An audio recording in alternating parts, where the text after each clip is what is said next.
बरेली में एक बार फिर बाबा जय गुरुदेव का विशाल सत्संग कुआ डांडा बीसलपुर रोड बरेली में मंगलवार दोपहर 12 बजे से आयोजित हुआ। गुरु महाराज की कृपा से भंडारा प्रसाद वितरण का कार्यक्रम किया गया। जय गुरुदेव जय सद्गुरु श्री दयाल बाबा जी लोक कल्याण के लिए दुखों का नाश करने के लिए बाबा का काफिला उत्तर प्रदेश एवं उत्तराखंड में भ्रमण करेगा।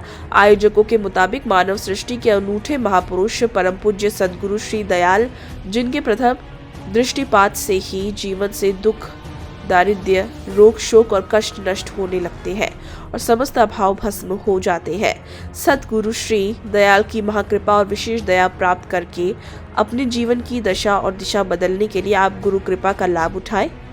आइए जानेंगे क्या कुछ कहा सतगुरु श्री दयाल महाराज जी ने। ये दुख नाशक काफिला जो उत्तर प्रदेश के कुछ हिस्सों और उत्तराखंड तक ये भ्रमण करेगा, इसका आज तीसरा दिन है।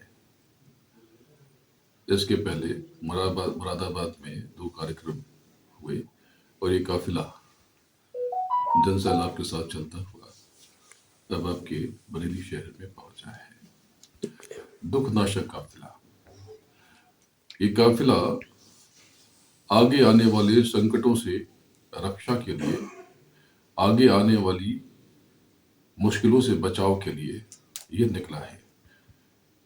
ये काफिला दुख कैसे मिटाएगा, दुख का नाश कैसे होगा, दुख क्यों होता है, कष्ट क्यों होता है, इसके लिए रामचरितमानस की ये पंक्ति पर्याप्त है कि कर विधान विश्व रचि राखा, जो जस करहि तो तस फल चाखा। ये काफिला ये बताने के लिए निकला है कि आप का ये शरीर, ये मानव तन अनमोल है, इसे आप व्यर्थ न करें, अपने जीवन के उद्देश्य को समझें और कर्म को लेकर सजग रहें। आपके कर्म उत्तम हो, आपके कर्म में शुद्धता हो, परिपक्वता हो, आपकी वाणी में मिठास हो। आज मैं देखता हूं कि संसार में असहिष्णुता बहुत है, बेचैनी घबराहट बहुत है, उलझने बहुत हैं, दुख पीड़ा बहुत है, भौतिकवाद की पराकाष्ठा है, घृणा निंदा आलोचना बहुत है। ये सब हमारे कर्मों से प्रकट हो रहा। अगर अपने कर्मों पर काबू कर लिया जाए, नियंत्रण कर लिया जाए, तो सब कुछ बदला जा सकता है। हमारे धर्मशास्त्रों में ये बताया गया कि मानव अपने भाग्य को यानी प्रारब्ध को भोगता है। तो आप सब भी यही समझते होंगे कि भाग्य भगवान बैठकर देखता है। भाग्य कहाँ से रचा गया? भाग्य होता तो है क्योंकि कोई महल में पैदा होता है और कोई जी झोपड़े में जन्म लेता है। तो जिसने झोपड़े में जन्म लिया, इस जीवन में उसने ऐसा कौन सा बुरा कर्म किया? और जो महल में जन्मा, इस जीवन में उसकी कौन सी उपलब्धि है? भारतीय दर्शन ये बताता है कि मानव को अपने पिछले हर कर्म अनंतों जन्मों तक भोगने पड़ते हैं। आप माने या न माने, लेकिन कहीं ना कहीं बात ठीक प्रतीत होती तो है। जो मैंने बताया कि कोई यहाँ जन्म लेता है, कोई वहां जन्म लेता है। आपके संगी साथी अभी भी संघर्ष कर रहे हैं, उनके बच्चे भी संघर्ष कर रहे हैं, लेकिन आज आप पत्रकारिता में हैं, आप उत्तम कार्य कर रहे हैं और आपका जीवन औरों से बेहतर है। हमारा कर्म, सारी कुंजी यही छिपी हुई है।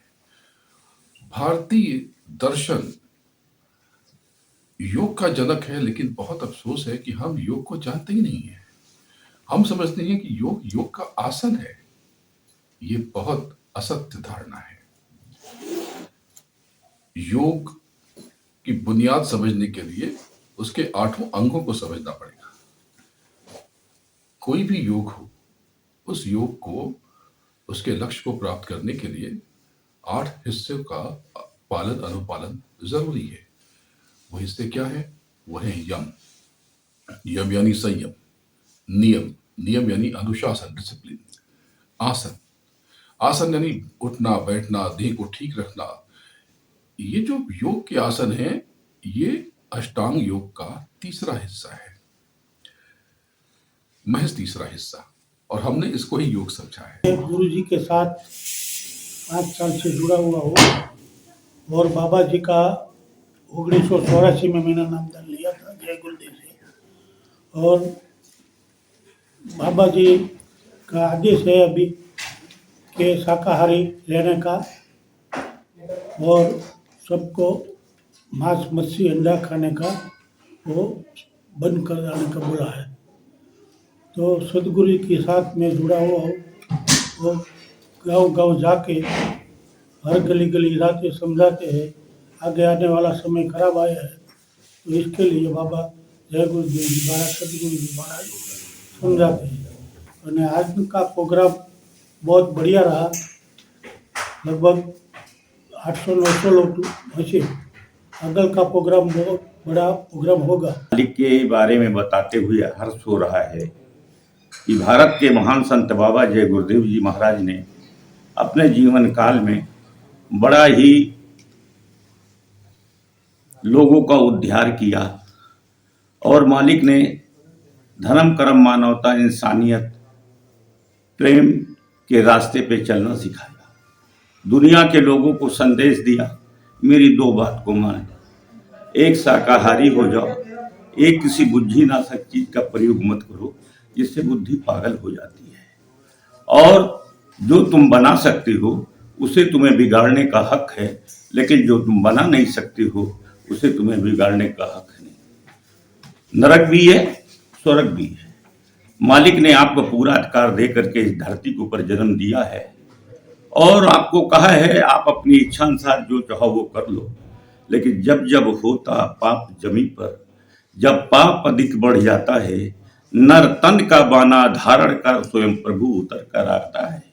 कभी राम वो बन कर ही आया, मर्यादा दिखलाया था, कभी कृष्ण वो बन कर ही आया, धर्म का नींव जमाया था, कभी मोहम्मद बन कर ही आया मक्का और मदीने में, कभी गुरु नानक बन कर ही आया मंत्र दान बतलाया था, कभी कबीर बनकर आया सूरत शब्द पर खाया था, कभी बुद्ध बन शुद्ध किया दुनिया में त्याग कराया था। कलयुग में लिखा है।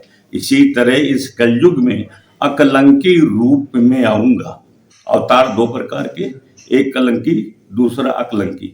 राम ने रावण को मार दिया, कलंक लग गया। कृष्ण ने कंस को मारा, कलंक लग गया।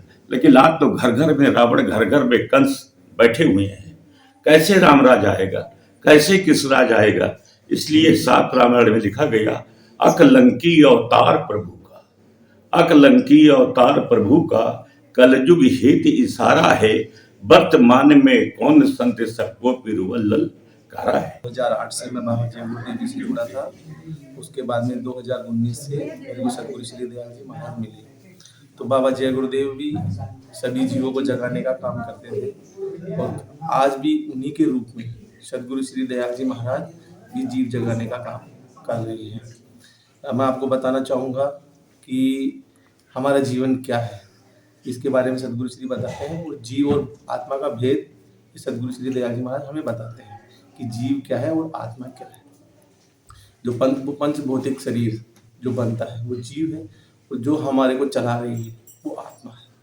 तो जीव आत्मा का भेद सतगुरु श्री दयाल जी महाराज बताते हैं कि हम इस जगत में क्यों आए, किस लिए आए हैं, कि हमारा उद्देश्य क्या है, कि हमने जीते जी अगर प्रभु को नहीं पाया तो मरने के बाद प्रभु नहीं मिलेगा। और ये हमारे गुरु महाराज ने, सतगुरु श्री दयाल जी महाराज ने यही बताया कि शाकाहारी रहो, जीवों पर दया करो, आगे विश्व में बहुत ही बड़ा कोहराम मचने वाला है। ये सतगुरु श्री दयाल जी महाराज के और गुरु महाराज के वचन है, क्योंकि पाप कर्म ज़्यादा बढ़ने की वजह से ये सृष्टि अपना रूप दिखा रही है। तो सबसे यही कहना चाहूँगा कि सतगुरु श्री दयाल। देवेंद्र पटेल की रिपोर्ट।